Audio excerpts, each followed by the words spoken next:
찬송가 우리 405장, 찬송가 405장 찬양합니다.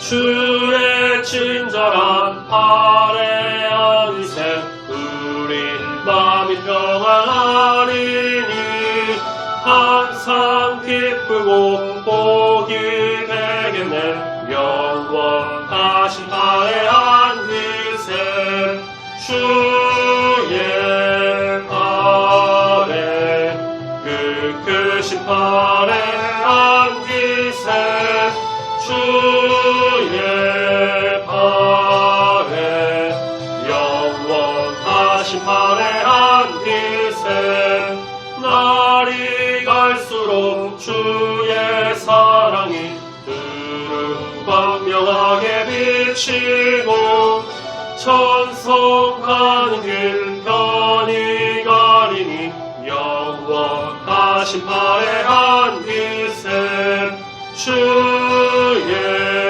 팔에 그 크신 팔에 안기세 주의 팔에 영원하신 팔에 안기세 주의 보좌로 나아갈 때에 기뻐 찬미 소리 외치고 겁과 두려움 없어지리니 영원하신 팔에 안기세 주의 팔에 그 크신 팔에 안기세 주의 팔에 영원하신 팔에 주의 팔에 주의 팔에 그 크신 팔에 안기세 주의 팔에 영원하신 팔에 안기세. 아멘. 사도신경으로 신앙고백 드리겠습니다. 전능하사 천지를 만드신 하나님 아버지를 내가 믿사오며 그 외아들 우리 주 예수 그리스도를 믿사오니 이는 성령으로 잉태하사 동정녀 마리아에게 나시고 본디오 빌라도에게 고난을 받으사 십자가에 못 박혀 죽으시고 장사한 지 사흘 만에 죽은 자 가운데서 다시 살아나시며 하늘에 오르사 전능하신 하나님 우편에 앉아 계시다가 저리로서 산자와 죽은 자를 심판하러 오시리라. 성령을 믿사오며 거룩한 공회와 성도가 서로 교통하는 것과 죄를 사하여 주시는 것과 몸이 다시 사는 것과 영원히 사는 것을 믿사옵나이다. 아멘. 하나님 말씀 마태복음 14장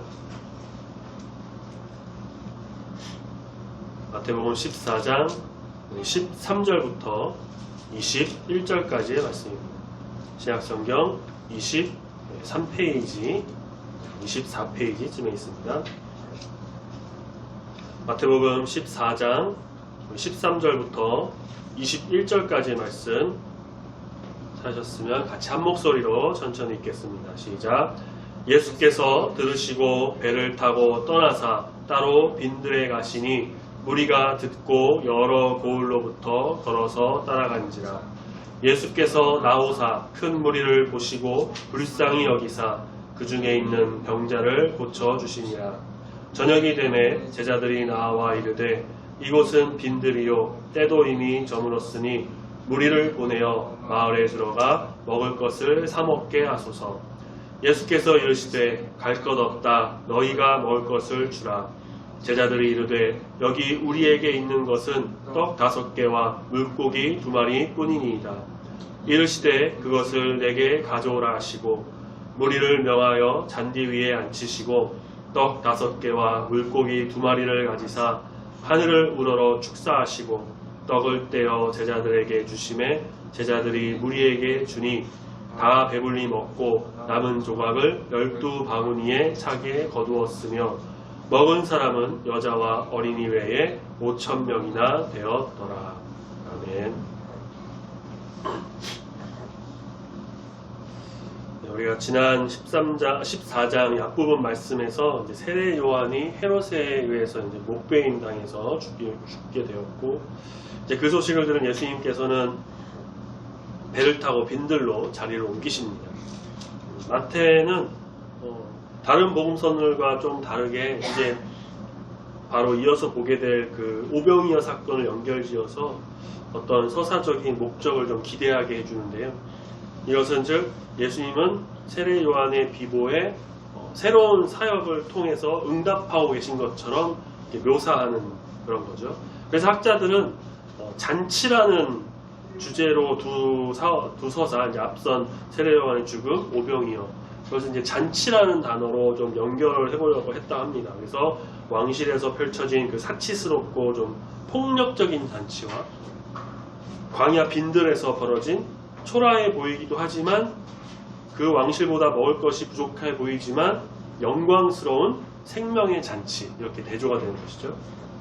그래서 이를 통해 예수님이 누구시고 또 무엇을 위해 오셨는지를 분명히 말하는데, 요한의 죽음은 또한 앞으로 펼쳐질 예수님의 죽음과 무관하지가 않다라는 것은 지난주에도 말씀드렸죠. 예수님 죽음의 복선이라고.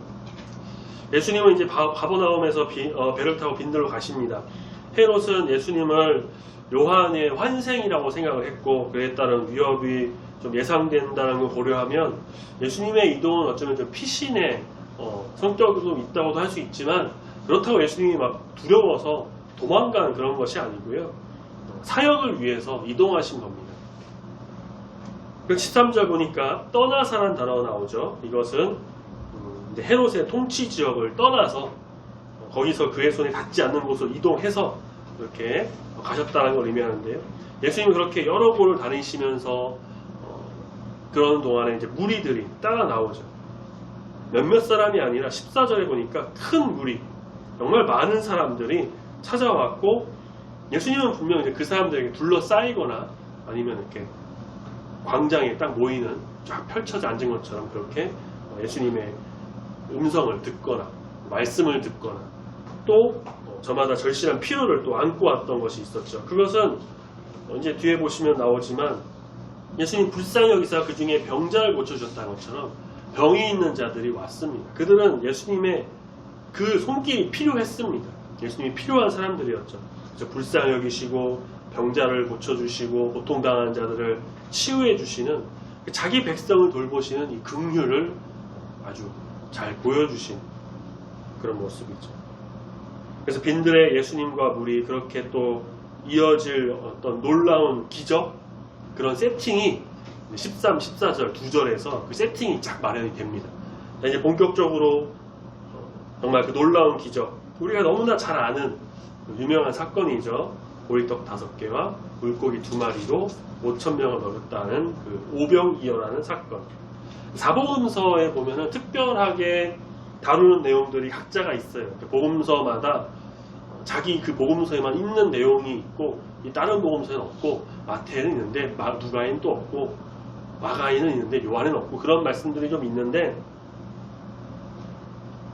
이 오병이어 사건만큼은 사복음서 전체에서 다 다루고 있는 그런 이적이라고 할 수 있죠. 큰 무리가 몰려들었기 때문에 예수님 치유하시는 그 사역에는 많은 시간이 필요했을 겁니다. 그래서 어느새 날이 저물었고 제자들이 좀 마음이 다급해져요. 왜 그랬냐면 질병을 고치시는 예수님의 사역을 보면서 동시에 사람들을 보니까 배고파하는 모습이 보였던 것이죠.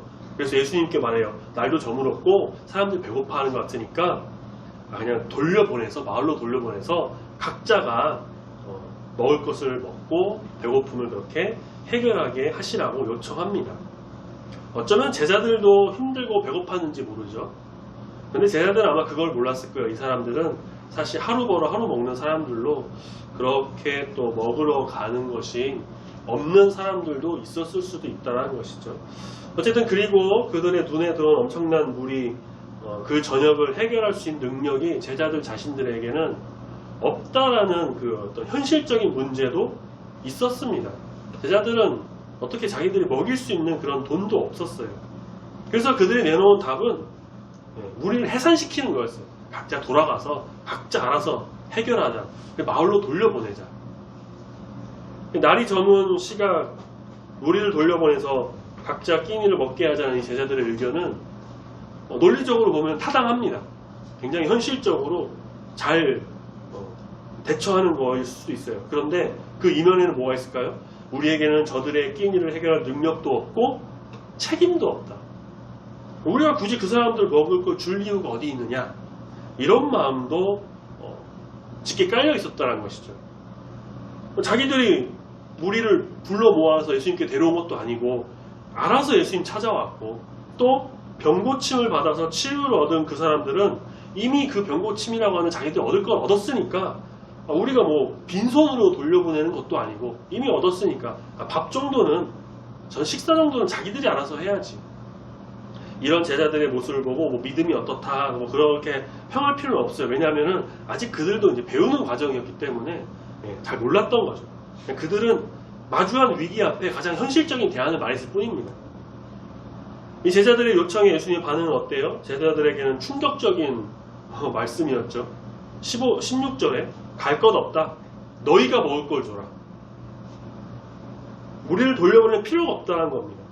16절에 갈 것 없다라고 하는 말씀이 그렇게 나오지만, 사실 실제 의미는 뭐냐면 그들이 떠날 필요가 없다라는 거였어요.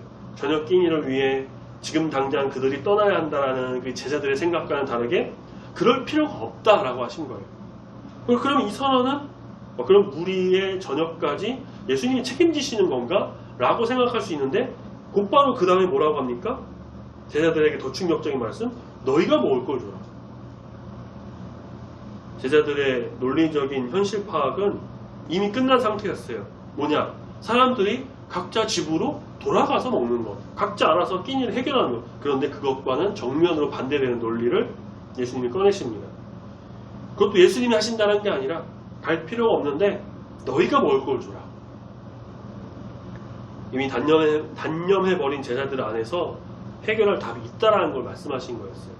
이것은 뭘까요? 너희가 먹을 것을 줘라는 너희 안에 답이 있다. 너희는 저들의 필요를 채워줄 수 있다라는 말씀입니다.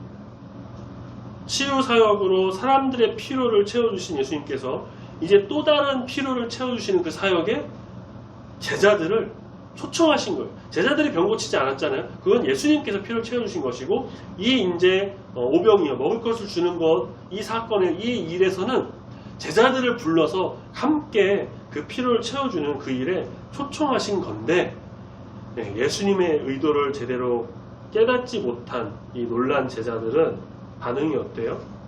다시 한번 예수님께 논리적 충돌을 불러일으키는 말을 하죠. 너희가 주라는 그 예수님 말씀에 우린 그만한 게 없습니다.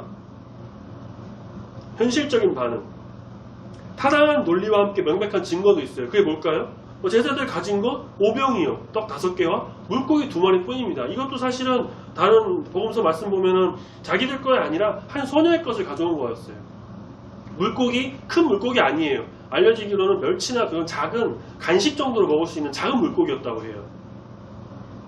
제자들이 먹기에도 부족한 양이죠. 말씀에서 표현하는 것보다 훨씬 더 부정적인 상황인 것이 드러났습니다. 우리는 아무것도 가지고 있지 않습니다. 그냥 이것밖에 없습니다. 이 오병이어 외에는 없습니다. 제자들의 오병이어는 무리의 필요를 채워줄 어떤 답이나 능력이 아니었고요. 오히려 무능력한 현실을 적나라하게 보여주는 어떤 증거였다고 할 수가 있습니다. 다시 예수님 말씀하시죠. 제자들에게 그것을 가져오라. 18절 가져와라. 19절 무리를 잔디에 앉히게 합니다. 다른 복음서에 보면은 50명씩 100명씩 그렇게 좀 모여서 앉으라고 하는 말씀이 있어요. 앞서 왕실의 잔치와 좀 중첩되는 예수님의 이제 예수님 공동체의 잔치, 야외 잔치가 이제 펼쳐집니다. 모두가 예수님의 입술과 그런 어떤 행동을 주목하죠. 예수님 바라봅니다. 오병이어 받으신 예수님께서 어떻게 하시죠? 하늘을 우러러 축사하시고, 그리고 떡을 떼어서 제자들에게 주십니다. 그리고 제자들은 받아서 무리에게 나눠줍니다. 어디서 나오는지 계속 나와요. 계속 나눠줍니다. 예수님의 행동을 묘사한 단어가 있죠. 19절에 가지사, 축사하시고, 떼어, 주심에, 이렇게 네 단어. 다시요. 가지사, 축사하시고, 떼어, 주심에. 이 네 가지 행동이요, 어떤 서사의 주축을 이루는데, 이것은 초대교회 성만찬의 순서와 동일합니다. 그것을 고려해 볼 때는 이 사건이 성만찬의 의미가 아주 강하게 내포되어 있음을 알려주고 있어요. 그래서 실제로 많은 설교자분들께서 성만찬을 이제 하겠다고 광고하시는 그 전주에 이 오병이어에 대한 설교를 자주 하시는 걸 저도 본 적이 있어요. 나흘이 저물어 가더니 어느 날 예수님으로 말미암아 하늘의 풍성한 그 생명잔치가 이 빈들에서 펼쳐집니다. 예수님께서 주신 떡과 물고기는 제자들이 받아 사람들에게 나눠줬고요. 다 배불리 먹고 남은 조각 모으니까 12바구니가 남았다고 하죠. 20절에. 방금 전까지 현실적 논리로 막 탄탄하게 못합니다. 이거 없습니다. 이것밖에 없습니다. 그랬던 이 제자들에게는 정말 놀랐을 거예요. 요한복음에 보면요. 제자 중 한 명인 빌립에게 예수님이 또 그 말씀이 그래요. 요한복음에 빌립을 시험하려고 얼마나 어떻게 먹여야 되냐 하니까 빌립이 계산이 벌써 됐던 거예요. 이슬 다 먹기에는 200데나리온이 필요하다고. 구체적인 비용까지 제시했습니다. 그 논리가 완전히 허물어지는 그런 기적의 순간이었습니다. 그들은 육체의 질병을 치유받고 또다시 절박한 현실에 내몰리듯 그렇게 벌어지지 않았습니다. 예수님 안에 들어온 모두가 예수님으로 말미암아 아주 충만한 생명과 만족을 얻습니다. 이 땅의 굶주린 자들이 배부름을 얻는다는 것은 바로 메시아의 시대가 도래했음을 상징하는 거예요. 그래서 12제자로부터 시작된 예수님의 공동체가 하늘의 풍성한 생명을 누리게 된 것입니다. 마태는 먹고 남은 조각을 12바구니에 차게 되었다고 거두었다고 하죠. 12바구니는 12제자들이 아마 각자 바구니를 들고 이렇게 나눠줬던, 그리고 그것을 거뒀다는 것을 암시하기도 하고요. 이렇게 또 고대 근동에서는 이런 일을 하고 나서 남은 것들은 이런 일을 한 사람들이 조금 그런 어떤 품삯으로 가져가기도 했다라고 합니다. 그래서 제자들에게 12바구니는 제자들에게 어떤 공급되는 그런 내용, 그런 것이다 라고도 볼 수가 있는데요. 예수님의 명령대로 12제자 모두가 이 기적의 생명 나눔에 동참했습니다. 예수님이 초청하셨고 그 일에 함께 하게 됐어요. 마가복음에서는 떡을 먹은 남자가 5,000명 딱 그렇게 말하는데, 마태복음에서는 그렇게 표현하지 않고 여자와 어린이 외에 5,000명 그렇게 하는데, 사실 뭐 같은 표현이죠. 다 남자였다는 것. 근데 이제 마태의 어법에서는 좀 더 강조하는, 남자만 몇 명, 그게 아니라 이걸 빼고도 몇 명 이렇게 표현하는 것처럼 좀 강조를 한 것처럼 보이는데, 남자만 계수하는 건 사실 유대인에게는 익숙한 어떤 방식입니다. 중요한 사실은 뭐냐, 5,000명의 남자, 여자와 어린이를 합쳐서 뭐 15,000명, 20,000명까지 얘기하는데, 그 많은 사람들이 배불리 먹고 남은 이 풍성한 잔치가 아무것도 없는 이곳 빈들에서 또 베풀어졌다는 것이죠. 그래서 이 사건을 통해 우리는 예수님이 누구신지 분명하게, 더욱더 분명하게 경험하게 되었고요. 제자들은 자신들의 어떤 무능력과 불가능이 예수님 안에서 놀라운 능력과 가능한 답이 될 수 있다는 것을 배우게 됩니다. 그리고 마태가 강조한 것은 바로 그런 모습이 제자도의 모습이다라고 말하고 있는 것이에요.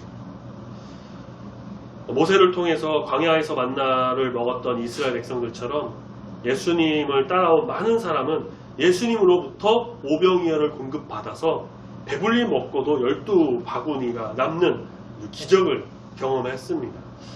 우리가 가진 것만 보면 할 수 있는 것이 없는 때가 많습니다. 그래서 우리는 우리 것 위에 역사하시는 하나님의 뜻을 바라봐야 합니다. 하나님이 하실 수 있는 일을 기대할 때 천국의 그 예기치 않는 부요함에 또 참여할 수가, 제자들처럼 동참할 수가 있게 되는 것입니다. 또한 이 기적은 우리의 배고픔을 해결했을 뿐만 아니라 예수님을 모르는 사람과 동시에 제자들에게 예수님 자신과 함께 이미 이런 메시아적인 잔치가 시작되었다라는 것을 알게 해줬습니다. 성만찬을 연상하게 하는 이 오병이어 사건. 그래서 진정한 생명의 떡과 이 배부름은 뒤 이어지는 예수님의 십자가와 부활로 얻는 새 생명이다 라는 것을 보여준 것이죠. 인간적인 생각을 우리는 뒤로 하고 예수님을 온전히 바라보면서 그 천국잔치에 참여해서 영원한 하나님 나라를 기대하고 소망하면서 이 세상을 또 예수님의 십자가로 살아가면서 필요를 채워주시는 우리 주님 온전히 바라보며 그렇게 믿음의 성도로서 굳게 나가는 우리 모두가 되기를 소망합니다. 아멘. 같이 찬양하겠습니다. 찬송가 570장. 찬송가 570장 찬양하겠습니다.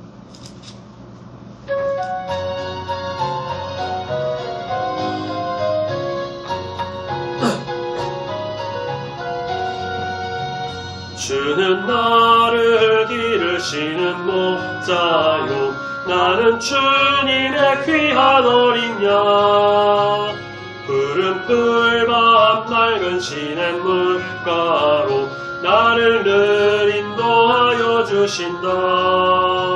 주는 나의 좋은 목자 나는 그의 어린 양 저를 따라 꼴을 먹여주시니 내게 부족함 전혀 없어라.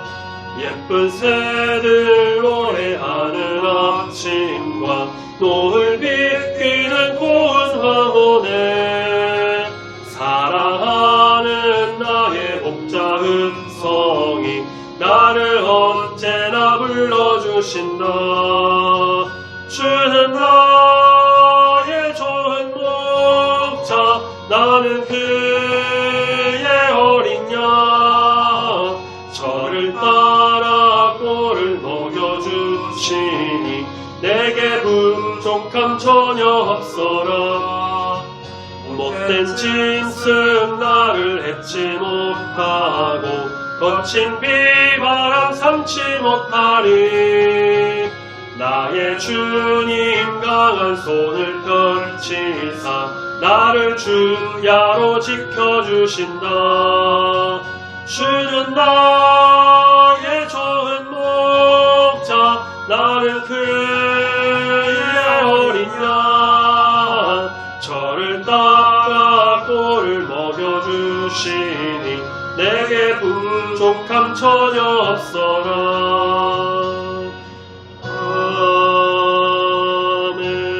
아멘. 기도하겠습니다. 하나님 감사합니다. 때에 따라 우리에게 이른비와 늦은비를 내려주시는 것과 같이 우리의 필요를 아시고 공급해 주시고 모든 것을 은혜로 채워주시고 또 먹여주시는 주님의 그 놀라운 은혜에 항상 감사드립니다. 수많은 사람의 필요한 것을 다 아셔서 병을 고치시고 또 배고픈 그들에게 떡 5개와 물고기 2마리로 배불리 먹이신 이 말씀을 보면서 하늘에서 열리는 그 천국잔치를 바라보며 예수님으로 인해 그 천국잔치가 열리고 이제 그 잔치에 참여하는 우리 귀한 성도가 되니 주님 그 은혜에 진심으로 감사합니다. 세상이 줄 수 없는 평안과 은혜를 더하여 주시고 세상의 잔치에서 맛볼 수 없는 주님의 놀라운 뜻을 우리 주님을 통해 이 천국잔치를 통해 알게 해주시니 또한 감사합니다. 우리가 말씀을 볼 때에 단순히 5,000명의 사람을 그냥 먹인 기적이라고만 보는 것이 아닌 이제 우리 주님께서 이루실 그 천국잔치와 또 예수님의 십자가와 부활을 기념하는 그 성만찬을 바라보며 주님께서 임하시고 채우시고 역사하시는 그 놀라운 은혜를 사모함으로 주님께 온전히 나가는 귀한 백성이 다 되기를 소망하오니 주님 우리를 붙드시고 인도하여 주시옵소서. 말씀으로 변화받고 말씀을 잘 깨달아 주님의 뜻 가운데 거하는 귀한 주의 자녀가 되기를 소망합니다. 함께 하시고 붙들어 인도하여 주시옵소서. 주님 남은 한 주간도 동행하여 주시고 언제 어디서나 우리 주님을 찬양하며 예배하는 귀한 주의 성도가 다 되기를 소망합니다. 감사드리며 거룩하신 예수님의 이름으로 기도드립니다. 아멘. 하늘에 계신 우리 아버지여, 이름이 거룩히 여김을 받으시오며 나라가 임하시오며 뜻이 하늘에서 이루어진 것 같이 땅에서도 이루어지이다. 오늘날 우리에게 일용할 양식을 주옵시고 우리가 우리에게 죄 지은 자를 사하여 준 것 같이 우리 죄를 사하여 주옵시고 우리를 시험에 들게 하지 마옵시고 다만 악에서 구하옵소서. 내게 나라와 권세와 영광이 아버지께 영원히 있사옵나이다. 아멘.